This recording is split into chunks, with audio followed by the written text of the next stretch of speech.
Yo yo yo, salut tout le monde, j'espère que vous allez bien. Voilà, un petit retour de vacances, donc on fait une petite vidéo un peu plus en bonne et due forme, qui va pas durer juste 7 minutes. Bon, c'était un peu compliqué pendant les vacances, donc voilà, je suis un peu mieux installé que la première fois. Et puis on va voir un petit peu tout ce qui s'est passé. J'étais assez déconnecté pendant 2 semaines, donc j'ai pas trop suivi les actualités, etc. Donc voilà, il s'est passé pas mal de choses, j'ai l'impression. Il y a Israël qui a recommencé à faire des petites frappes à gauche à droite. On a l'impression que ça chauffe aussi pas mal du côté de Taïwan. Et, euh, et bon, la guerre en Ukraine est toujours en cours, mais malgré ces mauvaises nouvelles, j'ai pas l'impression qu'on ait vraiment de FUD par rapport à ces nouvelles-là. Ça monte bien. On n'a pas fait un nouveau plus haut par rapport au précédent plus haut. Mais qui sait, ça pourrait peut-être ne pas tarder. Mais en tout cas, ce qui est sûr, c'est que quand on regarde ici les datas, on a quand même beaucoup de langues, hein. Donc ça langue énormément par rapport aux shorts qui short très peu. Et puis en plus, le prix est beaucoup plus proche de liquider des longues que de liquider des shorts. Donc ça ne m'étonnerait pas de voir un petit retracement sur le cours ici pour aller rechercher un peu un pôle plus bas. Donc comme j'avais dit dans la précédente vidéo, soit une vague 2, donc ici on commence une vague 3, mais dans cette vague 3 on a encore à nouveau 5 sous-vagues, hein. Donc ici une vague 1, terminée ou peut-être pas terminée, et puis une vague 2 qui va venir corriger, et puis on continue avec la 3, etc. quoi. Donc soit ça, soit encore une correction de 2 ici en jaune un peu plus longue, avec une A, B, C, une D qui finirait ici, et puis une E qui irait chercher par là quelque part, quoi. Donc en faisant une correction en triangle, en A, B, C, D, E. Donc peut-être qu'ici le bas de 2 n'est pas encore confirmé, même si je le privilégie, je ne verrai pas une correction A, B, C, D, E. Personnellement, mon feeling me parle plus sur une ici, et puis une possible 2 qui va chercher quelque part, et puis une 3 4 5. Mais de toute façon, ça, on ne pourra pas le confirmer tout de suite, il faudra avoir le cours enfin la décision finale du cours. C'est encore un peu trop tôt pour le dire, mais en tout cas je m'attends à une correction ici, hein, on va peut-être monter encore un peu, et puis même si on fait un nouveau plus haut, je verrai quand même une correction 2 arriver, parce qu'on a quand même beaucoup de longues, donc je crois qu'il faudra vider un peu le train avant de pouvoir repartir à la hausse pour aller vider des shorts. Mais à mon avis, il y a beaucoup trop de longues en ce moment que pour continuer à pumper tant que ça. Même si on a quand même des très bonnes nouvelles ici pour les banques centrales. Je vais essayer de zoomer un petit peu. Voilà. Donc comme on voit ici, la Fed vient enfin ici de baisser de 50 points de base, ce qui est énorme, hein, donc un demi pour cent. Et quand on voit par le passé, ici ils avaient baissé de combien? 4,25, 3,50. Ouais, donc ici ils avaient carrément 75 points de base. Donc c'est pas la plus grosse baisse, enfin en tout cas c'est une belle baisse, hein. C'est clairement, d'habitude c'est 25, ouais, ça passe par 25, ici, ouais, ici c'est 50. Mais bon, c'est une belle baisse, hein. Les 50 points de base c'est déjà une belle baisse. Et ici, qu'est-ce que ça raconte?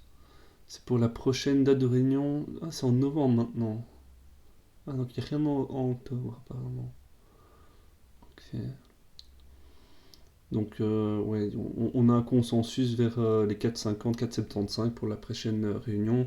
Mais donc, de toute façon, hein, ce qui est certain, c'est qu'une fois que la Fed commence à baisser les taux, très souvent, c'est annonciateur de continuation de baisse des taux, hein, comme ici. Bon, ici, c'est un peu un double top. Je sais pas trop ce qui s'est passé à ce moment-là. C'était encore en 95. Je sais pas, j'étais encore un petit bébé à cette époque-là.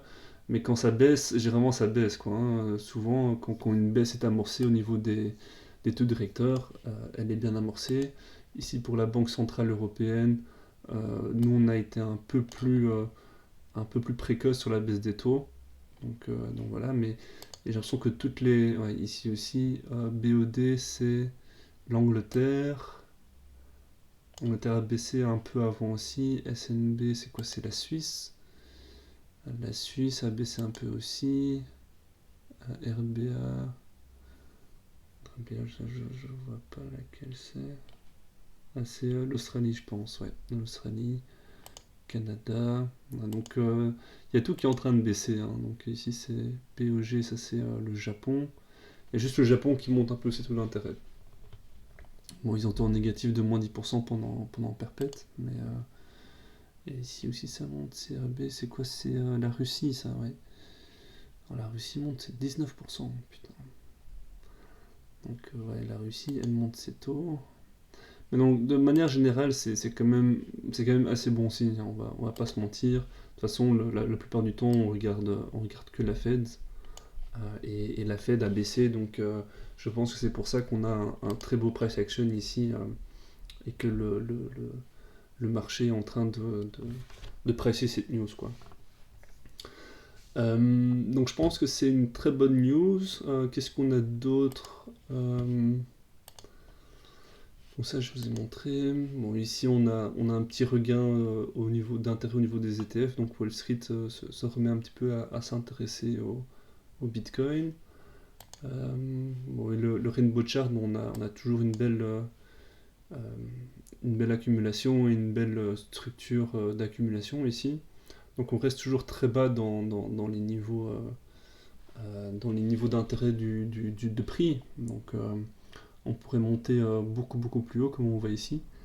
Bon, c'est pas dit qu'on aille chercher aussi haut, hein, et comme ici on n'a pas été chercher forcément aussi haut que ça non plus. Mais donc voilà. Alors les calendriers économiques, qu'est-ce qu'on a pour la semaine qui vient? Est-ce qu'on a des choses? Bon, la France, on s'en bat un peu les couilles, l'Allemagne aussi. Ouais, ça peut être intéressant. Confiance des consommateurs, ça aussi ça peut être assez intéressant, la confiance des consommateurs pour voir un peu le sentiment du marché. CHF, la Suisse aussi va faire une décision sur ses taux d'intérêt. Le PIB. Donc apparemment il y a une grosse hausse de prévue pour le PIB trimestriel aux US. Les chômages, ça va être intéressant aussi pour voir un petit peu qu'est-ce qui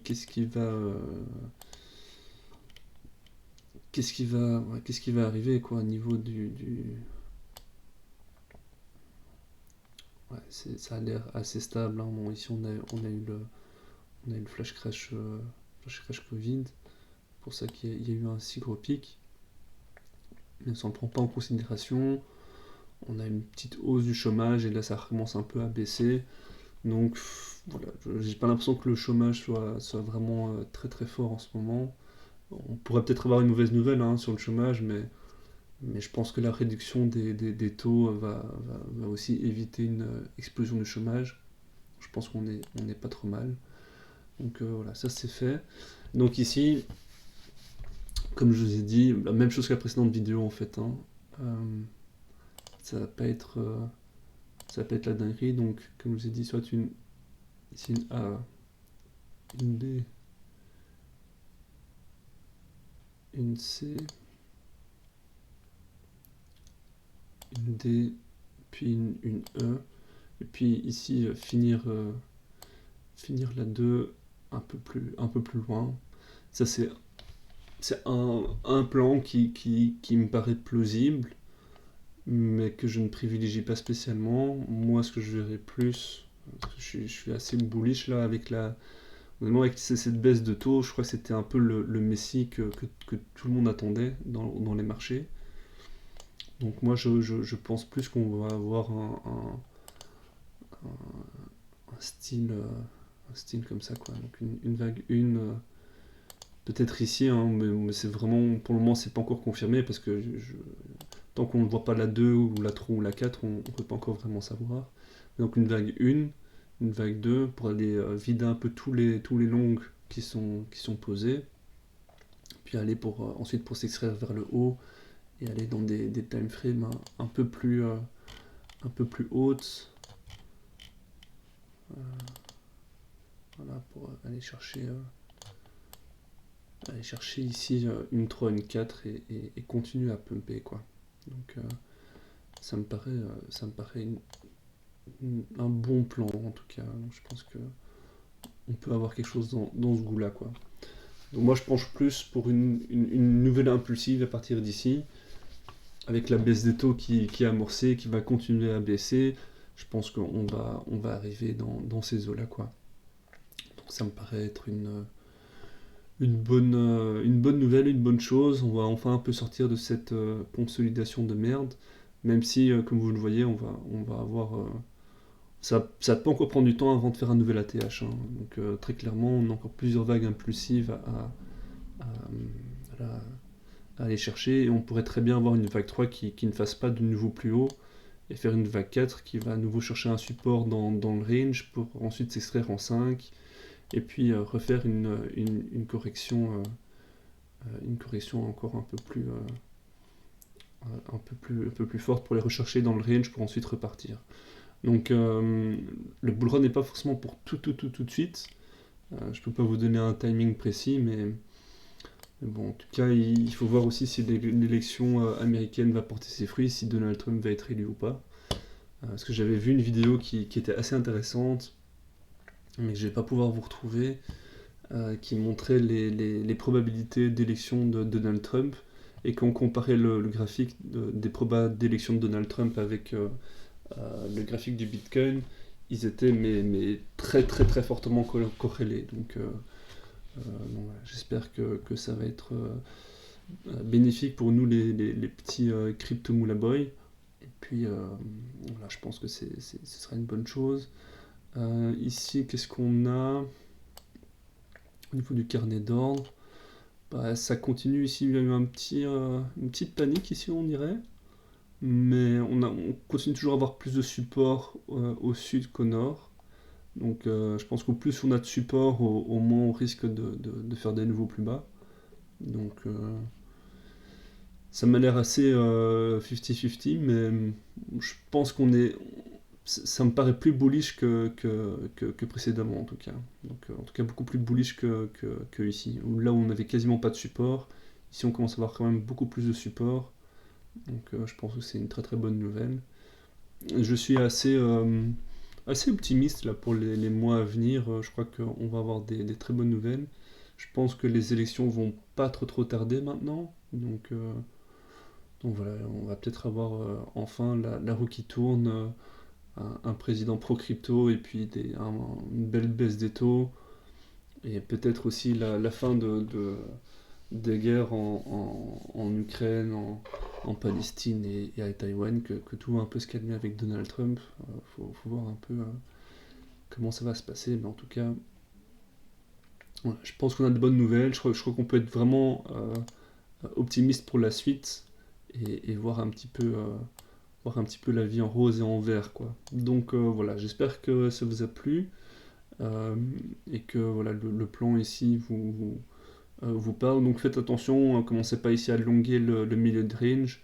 En gros, soit on attend une confirmation ici de 2, ou soit une confirmation ici de E, pour voir un peu la suite du décompte. Donc soit ici la 2 sera un peu plus décalée, soit on commence ici l'impulsive, mais de toute façon, je pressens quand même une baisse à venir ici dans ces eaux-là, parce qu'il y a beaucoup trop de longues, donc j'aurais bien un petit long squeeze pour aller liquider pas mal de longues.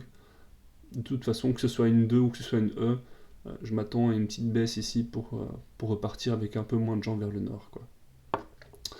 Voilà, mais en tout cas, j'espère que cette vidéo vous aura plu, et prenez soin de vous. À la prochaine, les gars. Ciao, ciao.